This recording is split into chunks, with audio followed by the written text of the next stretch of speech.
ইরানের স্বার্থের বিরুদ্ধে ইসরায়েল এবার কোনো পদক্ষেপ নিলে তেহরান তাৎক্ষণিকভাবে সর্বোচ্চ শক্তি দিয়ে পরবর্তী হামলা চালাবে বলে হুঁশিয়ারি দিয়েছেন ইরানি পররাষ্ট্রমন্ত্রী হোসাইন আমির আবদুল্লাহিয়ান।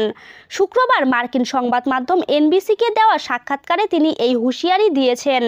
ইরানের পররাষ্ট্রমন্ত্রী বলেন, ইসরায়েল যদি আরেকটি দুঃসাহসিক কাজ করতে চায় এবং ইরানের স্বার্থের বিরুদ্ধে কাজ করতে চায়, তাহলে আমাদের পরবর্তী প্রতিক্রিয়া তাৎক্ষণিক এবং সর্বোচ্চ পর্যায়ে হবে। এর আগে বিভিন্ন গণমাধ্যমের প্রতিবেদনে বলা হয়, শুক্রবার ইরানে ক্ষেপণাস্ত্র হামলা চালায় ইসরায়েল, তবে এই দাবি অস্বীকার করে ইরান। ইরানের এক কর্মকর্তা রয়টার্সকে জানিয়েছেন, ইরানে কোনো ক্ষেপণাস্ত্র হামলা চালানো হয়নি।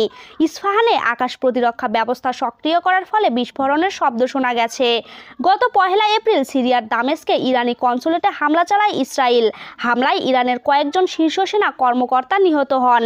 ওই হামলার জবাবে গত 13 এপ্রিল শনিবার রাতে ইসরায়েলকে লক্ষ্য করে 300 ড্রোন ও ক্ষেপণাস্ত্র ছড়ে ইরানের রেভলিউশনারি গার্ড কোর IRGC। এ হামলার প্রতিশোধ নিতে ইরানে পাল্টা হামলার কথা বলেছিল ইসরায়েল।